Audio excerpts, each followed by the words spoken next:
గౌరవనీయులు పెద్దలు మీరంటే మాకు అపారమైన గౌరవం ఉంది. మిమ్మల్ని మేము దయచేసి కోరేది సభ బిజినెస్ను దయచేసి నడిపే క్రమంలో గౌరవ మంత్రులు మేమేదైనా తప్పు మాట్లాడినా, మేమేదైనా మాట్లాడకూడని మాట మాట్లాడినా, తప్పు మాట్లాడినా సవరించే అధికారం వారికి ఉంది. వారు ఇంటర్వ్యూని కావచ్చు, కరెక్షన్ చేయవచ్చు. కానీ దయచేసి తమరిని కోరేది, ఇక్కడ ప్రతిపక్షంలో మేము 39 మంది ప్రధాన ప్రతిపక్షంలో ఉన్నాం, వాళ్ళు 64 మంది ఉన్నారు. మరి వారికేమో సభ్యులు లేచినా మీరు సమయం ఇస్తున్నారు, వారు వ్యక్తిగతంగా దూషించినా, నోటికొచ్చినట్టు మాట్లాడినా మీరు కనీసం మళ్ళీ మాకు అవకాశం కూడా ఇవ్వట్లేదు. మొదలు డిమాండ్ సార్, దయచేసి కడియం శ్రీహరి గారి పట్ల వారు చేసిన అనుచిత వ్యాఖ్యలను తొలగించండి రికార్డుల నుంచి, దయచేసి వారిని ఉపసంహరించుకోమని చెప్పి కూడా నా విజ్ఞప్తి నెంబర్ 1. రెండవది సార్, వారు ఉప ముఖ్యమంత్రిగా పనిచేసిన పెద్దలు, దాదాపు 15 ఏళ్లు మంత్రిగా పనిచేసిన సీనియర్ నాయకులు గౌరవనీయులు పెద్దలు కడియం శ్రీహరి గారి పట్ల వాళ్ళ రాజగోపాల్ రెడ్డి గారు చేసిన వ్యాఖ్యలు సబబు కాదు సార్, దాన్ని దయచేసి తొలగించాలి రికార్డుల నుంచి అనేది నెంబర్ వన్ సార్. రెండవది రాజగోపాల్, మీరు కూడా ఒకటి సార్ ఒక విషయం మాకు క్లియర్గా చెప్పండి. మా సభ్యులు లేచి అడిగితే మరి సభ్యులకైతే ఒకటే హక్కు ఉంటుంది సార్, అందరి సభ్యులకు 119 మంది సభ్యులకు ఒకటే రకమైన హక్కు ఉంటుంది. మా సభ్యులు అడిగితేనేమో మైకు రావడం లేదు, మరి వాళ్ళ అవతల వైపు ట్రెజరీ బెంచెస్ లోంచి సభ్యులు అడిగినా మైక్ ఇస్తున్నారు, ఎప్పుడు అడిగినా మైక్ ఇస్తున్నారు, వాళ్ళని మాట్లాడమని మీరే మరి మోటివేట్ చేస్తున్నారు. దయచేసి నా విజ్ఞప్తి మీతోని, అందరు సభ్యులను ఒకటే ఘాటను ఒకటే పద్ధతిలో చూడాలి తప్ప ఈ రకంగా చూడడం ఇది భావ్యం కాదు కదా సార్. మీరు కూడా దయచేసి ఈ విషయంలో పునరాలోచించాలని విజ్ఞప్తి. ముందు రాజగోపాల్ రెడ్డి గారు మాట్లాడిన మాటలను దయచేసి మరి రికార్డుల నుంచి తొలగించాలని మిమ్మల్ని కోరుతా ఉన్నా అధ్యక్ష. వారు కూడా ఉపసంహరించుకుంటే వారి గౌరవం దక్కుతుంది. అట్లా మాట్లాడడం ఒక సీనియర్ దళిత నాయకుడి పట్ల, ఒక సీనియర్ దళిత మంత్రి పట్ల, గతంలో 15 ఏళ్లు మంత్రిగా పనిచేసిన పెద్దల పట్ల ఆ రకంగా మాట్లాడడం వారికి మంచిది కాదు. ఉపసంహరించుకోమనండి, లేదా మీరైనా రికార్డుల నుంచి తొలగించాలనేది డిమాండ్. రెండవ మాట అధ్యక్ష, ఇందాక నాకు మీరు మైక్ ఇవ్వలేదు, ఇప్పుడు ఇచ్చినారు అనుకుంటున్నాను. దానికోసమే ఇందాక పొన్నం ప్రభాకర్ గారు మాట్లాడినప్పుడు నేను వారంటే నాకు గౌరవం ఉంది అధ్యక్ష. పొన్నం ప్రభాకర్ గారు నేను 2009 నుంచి కలిసి పనిచేసిన సహచరులు. ఆనాడు వారు ఎంపీగా, నేను ఎమ్మెల్యేగా మొదటిసారి గెలిచినాం, అప్పటి నుంచి కలిసి పనిచేసినాం. కానీ సత్యదూరమైన మాటలు చెప్తుంటే, వాస్తవానికి విరుద్ధమైన మాటలు చెప్తుంటే బాధతో తప్పకుండా అన్నాం అధ్యక్ష. కానీ వారు కూడా గౌరవ మంత్రి వారు, ఈరోజు గౌరవ మంత్రి గారు తప్పకుండా ఆలోచించాలి, మాట్లాడేటప్పుడు ఒకటికి 2 సార్లు ఆలోచించాలి. ఇవాళ వారి నియోజకవర్గంలో హుస్నాబాద్లో గౌరవెల్లి అనే రిజర్వాయర్ పూర్తయి ట్రయల్ రన్ అయిన మాట వాస్తవం కాదా అధ్యక్ష? ఇవాళ హుస్నాబాద్లో ప్రజలకు తెలియదా? వేములవాడ నియోజకవర్గంలో మలకపేట రిజర్వాయర్ మొత్తం పూర్తయి అందులో 1 TMC నీళ్లు ఉన్నమాట వాస్తవం కాదా అధ్యక్ష? ఇవాళ కాళేశ్వరం గురించి మాట్లాడి అదేమి జరగనట్టు నేను మేడిగడ్డకు పోయి వచ్చి మా మీద బురద జల్లే ప్రయత్నం ఏదైతే చేస్తున్నారో అధ్యక్ష, నేను గౌరవ సభ్యులకు తమరి ద్వారా తెలియజేసేది అధ్యక్ష ఒకటే ఒక్క మాట అధ్యక్ష. కాళేశ్వరం అనేది ఒక బరాజ్ కాదు అధ్యక్ష. కాళేశ్వరం అంటే 3 బరాజులు, 15 రిజర్వాయర్లు, 21 పంప్ హౌజులు, 19 సబ్ స్టేషన్లు, 203 కిలోమీటర్ల టన్నల్స్, 1531 కిలోమీటర్ల గ్రావిటీ కాలువలు, 141 TMCల స్టోరేజ్ కెపాసిటీ, అదేవిధంగా 240 TMCల యూటిలైజేషన్. శ్రీహరి గారు ఏమన్నారు అధ్యక్ష? శ్రీహరి గారు ఒకటే మాట అన్నారు, స్టెబిలైజేషన్ కూడా తీసుకోవాలి ఒక ప్రాజెక్టులో. కొత్తగా 97,000 కూడా నీళ్ళు ఇయ్యలేదని మాట్లాడితే స్థిరీకరించబడ్డ ఆయకట్టు ఎంత అని అధికారిని అడుగుతుంటే ముఖ్యమంత్రి గారు మాట్లాడనీయలేదన్నారు. గొప్ప ఉదాహరణ నా నియోజకవర్గం అధ్యక్ష. మా దగ్గర అప్పర్ మానేర్ అనే ప్రాజెక్టు నిజాం టైంలో కట్టినారు అధ్యక్ష, 45లో కట్టినారు. ఆ అప్పర్ మానేర్ అనే ప్రాజెక్టు కోసం ఆనాడు రాజశేఖర రెడ్డి గారి ఆనాడు ప్రభుత్వం ఉన్నప్పుడు కూడా పాదయాత్రలు జరిగినాయి. దాన్ని ఎప్పటికప్పుడు స్థిరీకరించాలని, నింపాలనే ప్రయత్నాలు జరిగినాయి. కానీ ఎప్పుడు నింపబడ్డది అధ్యక్ష? మొత్తానికి మల్లన్న సాగర్ కట్టిన తర్వాత మల్లన్న సాగర్ నుంచి వచ్చే కాలువ ద్వారా ఎప్పుడైతే కూడవెల్లిలోకి నీళ్ళు వచ్చినాయో, కూడవెల్లి వాగులోకి ఈరోజు ఏప్రిల్లో ఎర్రటి ఎండల్లో కూడా మా మిడ్ మానేరు, మా అప్పర్ మానేరు ఎండుతున్న మాట వాస్తవమా కాదా?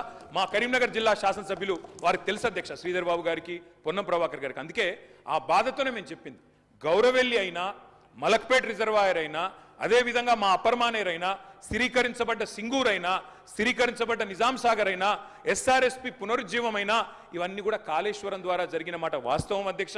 అందుకే గౌరవ మంత్రి గారిని, ప్రభాకర్ గారు అంటే నాకు గౌరవం, ఎందుకంటే ఉద్యమ సహచరుడు. ఆనాడు పార్లమెంట్లో వీరోచితంగా పోరాడింది కాబట్టి మా నాయకుడు కేసీఆర్ గారు కూడా కరీంనగర్లో, ఇక్కడ అక్కడ కాదు అధ్యక్ష, కరీంనగర్కి వచ్చే బహిరంగ సభలోనే వారిని అభినందించారు. కాబట్టి మాకు అట్లాంటి మంత్రి గారిని అగౌరవపరిచే కుసంస్కారం లేదు. కానీ మంత్రి గారు కూడా వాస్తవాలు చెప్పాలి అధ్యక్ష. గౌరవెల్లి పూర్తయిన మాట వాస్తవం, NGT స్టే ఉన్న మాట వాస్తవం, మలక్పేట పూర్తయిన మాట వాస్తవం, ట్రయల్స్ జరిగిన మాట వాస్తవం. కాళేశ్వరంలో, ఇంత పెద్ద కాళేశ్వరంలో 3 బరాజులు, అదేవిధంగా 15 రిజర్వాయర్లు ఉండే కాళేశ్వరంలో ఒక్క బరాజులో 3-4 పిల్లర్లకు ఇబ్బంది జరిగితే దాన్ని రిపేర్ చేయండి. ఇప్పుడే మా గౌరవ పెద్దలు కడియం శ్రీహరి గారు డిమాండ్ చేసినారు, దాన్ని రిపేర్ చేయండి. రైతుల మీద కోపం పెంచుకోకండి. కేసీఆర్ గారి మీద కోపం ఉంటే రాజకీయంగా ప్రయోజనం కావాలనుకుంటే ప్రయత్నం చేయండి, కానీ ఆ ప్రాంత రైతాంగం పట్ల కక్ష కట్టవద్దు. నింపండి, మేడిగడ్డ నింపండి, కాళేశ్వరంలో పంపింగ్ స్టార్ట్ చేయండి. వాళ్ళ 5,000 క్యూసెక్ల నీళ్లు కిందికి పోతున్నాయి. ఇది రాజగోపాల్ రెడ్డి గారు. అధ్యక్ష, ఇప్పుడు నేను ఏమంటున్నా, అంత గొప్ప మనసున్న మనిషి కదా కేటీఆర్ గారు, అంత గొప్ప మనసున్న మనిషి. రాజగోపాల్ రెడ్డి గారు ఒక్క నిమిషం గౌరవ ముఖ్యమంత్రి గారు. స్పీకర్ సార్, గత 3 రోజుల నుంచి లీడర్ ఆఫ్ జౌస్ కూర్చోండి ప్లీజ్. శాసనసభలో తమరి అనుమతితో కృష్ణానది జలాల మీద కావచ్చు, గోదావరి నది మీద నిర్మించిన కాళేశ్వరం ప్రాజెక్టుకు సంబంధించి మేడిగడ్డ కావచ్చు, అన్నారం కావచ్చు, సుందిళ్ళ కావచ్చు, లేకపోతే పంప్ హౌజుల విషయంలో కావచ్చు, చాలా విషయాలలో మనం చర్చించుకుందాం.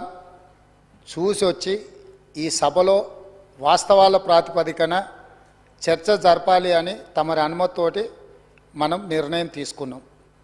వాస్తవంగా ఈ రైతుల పట్ల, తెలంగాణ సమాజం పట్ల గౌరవం ఉంటే ప్రధాన ప్రతిపక్ష పార్టీ ప్రభుత్వ ఆహ్వానాన్ని దృష్టిలో పెట్టుకొని అందరం కలిసి అక్కడికి వెళ్ళి ఆ ప్రాజెక్టులను పరిశీలించి అక్కడ జరిగిన నష్టాన్ని, రైతులకు వచ్చిన కష్టాన్ని అర్థం చేసుకొని ఆ సమస్యకు ఒక పరిష్కారం చూపించే అవకాశం ఉండే.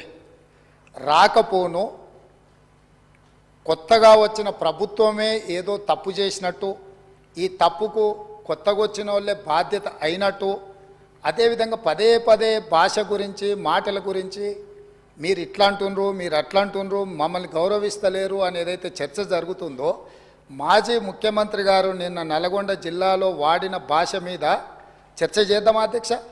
ఏం బీకనిక పోయినరని అడుగుతాడా అధ్యక్ష? మాజీ ముఖ్యమంత్రిగా 10 ఏళ్ళు పనిచేసి, కేంద్ర మంత్రిగా పనిచేసి, రాష్ట్ర మంత్రిగా పనిచేసి, శాసనసభ్యుడిగా పనిచేసి, పార్లమెంటుగా పనిచేసి, గొప్పలు చెప్పుకొని జబ్బలు జరుచుకునే ఉద్యమకారుని అనేట ఆయన ప్రధాన ప్రతిపక్ష పార్టీ హోదాలో ఉండి ఒక రాష్ట్ర ముఖ్యమంత్రిని పట్టుకొని ఏం బీకనిక పోయినావు అని అడిగితే, రా ఇప్పటికే ప్రజల్ని పాయింట్ ఊడబిక్కురు, ఉన్న అంగి చొక్కా కూడా ఊడబిక్తాం. ఇప్పటికే తెలంగాణ ప్రజలు మొన్న జరిగిన ఎన్నికలలో మీ పాయింట్ ఊడబిక్కిరు. ఇవాళ ఆ పాయింట్ ఊడబీకితే చెప్పుకునే దిక్కులేక బొక్కబోర్ల పడితే బొక్కలు ఇరిగినాయి మీకు. అయినా మీ బుద్ధి మారలేదు. ఒక ముఖ్యమంత్రిని పట్టుకొని ఏం బీకనిక పోయినావని అడుగుతారా అధ్యక్ష? ఇది పద్ధత? ఈ రాష్ట్రం 4 కోట్ల ప్రజలు ఓట్లేసి గెలిపించిన ముఖ్యమంత్రిని పట్టుకొని ఏం బీకనిక పోయినావని అంటారా అధ్యక్ష? ఇదేనా తెలంగాణ సాంప్రదాయము? ఈరోజు నేను మళ్ళీ అడుగుతున్నా అధ్యక్ష, ఈరోజు మేడిగడ్డ మేడి పండులాక కుంగిపోతే మేడిగడ్డల నీళ్లు నింపడానికి అవకాశం ఉందా అధ్యక్ష? ఇవాళ మీరే సాగునీటి పారుదల శాఖ మంత్రులుగా పనిచేసారు కదా. చంద్రశేఖరరావు గారు, హరీష్ రావు గారు ఇద్దరు సాగునీటి పారుదల శాఖ మంత్రిగా పనిచేసారు కదా అధ్యక్ష. ఈరోజు వాళ్ళకే పెత్తనం ఇస్తాం, వాళ్ళనే చేయమని ఉండ్రి. ఈరోజు ఏ రకంగా మేడిగడ్డలో నీళ్లు నింపుతారో, మేడిగడ్డ నుంచి నీళ్లు ఎత్తి అన్నారంలో పోస్తారో, అన్నారంలో నుంచి సుందిలలో ఎట్లా పోస్తారో బాధ్యత వాళ్ళని తీసుకోమని ఉండ్రి అధ్యక్ష. మొత్తం కుంగిపోయి కుప్పగూలిపోతుంటే ఈరోజు అక్కడ నీళ్లు నింపడానికి ఏమాత్రం అవకాశం లేక పూర్తిగా ప్రాజెక్టు దెబ్బతిని ఖర్చు పెట్టిన 94,000 కోట్ల రూపాయలు వృధా అయిపోయి ఈరోజు మొత్తం ప్రాజెక్టే దెబ్బతిన్న పరిస్థితుల్లో ఈరోజు ప్రజల దగ్గరికి వెళ్ళి సమాధానం చెప్పుకోలేక శాసనసభకు రావాల్సిన ఉపనాయకుడు ఇక్కడ సభలోకి రాకుండా పారిపోయి ఈరోజు చర్చ చేద్దామంటే రాకుండా ముఖ్యమంత్రి గారిని పట్టుకొని ఇట్లా మాట్లాడొచ్చా అధ్యక్ష?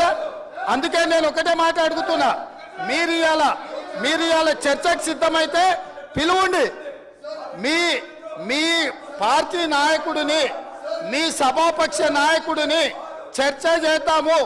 రేపు సాయంత్రం వరకైనా కాళేశ్వరం ప్రాజెక్టు మీద, గోదావరి జలాల మీద ఈ ప్రభుత్వం చర్చ చేయడానికి సిద్ధంగా ఉంది.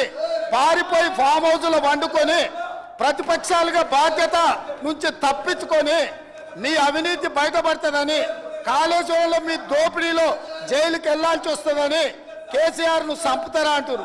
ఎవరికి అవసరం ఉంది అధ్యక్ష చంపాల్సిన అవసరం? సచిన పావును ఎవడైనా చంపుతారా అధ్యక్ష? మొన్నటి ఎన్నికలలో ప్రజలు ఆ పావును చేత్తో కాదు కట్టెతో కొట్టిరు అధ్యక్ష. ఆ పాము ఆల్రెడీ సచ్చింది. సచిన పావును చంపాల్సిన అవసరం మాకే ఉంది అధ్యక్ష.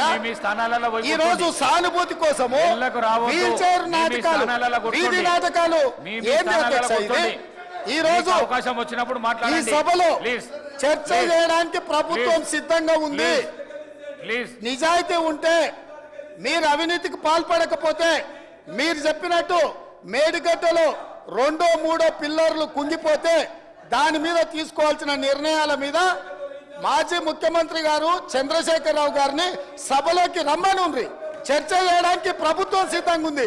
పారిపోయి అక్కడెక్కడో పోయి ఆడేదో ప్రగల్భాలేంది అధ్యక్ష? రమ్మనుండ్రి సభకు. వాస్తవాల మీద చర్చ చేస్తాం, మొత్తం ఇక్కడ పెడతాం. ఇవాళ ఆయన తప్పించుకుంటాడు, ఈయన వచ్చి ఈడ కొత్త మాటలు చెప్తాడు ఈడ. కాబట్టి అధ్యక్ష, దీని మీద ఇప్పుడు జరుగుతున్న చర్చ దేని మీద జరుగుతుందో ఆ విషయం మీద చర్చించమని ఉంది. ఎట్లాగూ సాగునీటి ప్రాజెక్టుల మీద శ్వేతపత్రం పెట్టడానికి మా ప్రభుత్వం సిద్ధంగా ఉంది. మీరు ఏమేమి విషయాలు ఉన్నాయో, ఏమేమి చర్చ చేయదలుచుకుందో మొత్తానికి మొత్తం శ్వేతపత్రం సందర్భంగా చర్చ చేద్దాం. లేదు కాళేశ్వరం మీద మీరు చర్చ అంటారా? దానికోసం ప్రత్యేకంగా తమ సమయం కేటాయించండి. కాళేశ్వరం మీద చర్చ చేయడానికి మేము సిద్ధంగా ఉన్నాం అధ్యక్ష. కడియం శ్రీహరి గారు, కడియం శ్రీ మీ స్థానాలలో కూర్చోండి ప్లీజ్ ప్లీజ్ ప్లీజ్ ప్లీజ్. అధ్యక్ష మీ స్థానాలలో పోయి కూర్చోండి. మీ స్థానాలలో పోయి కూర్చోండి ప్లీజ్ ప్లీజ్ ప్లీజ్ ప్లీజ్. వెళ్ళకు రావద్దు దయచేసి. ఈ ప్రాక్టీస్ బాగలేదు. వెళ్ళకు రావద్దు ప్లీజ్. అధ్యక్ష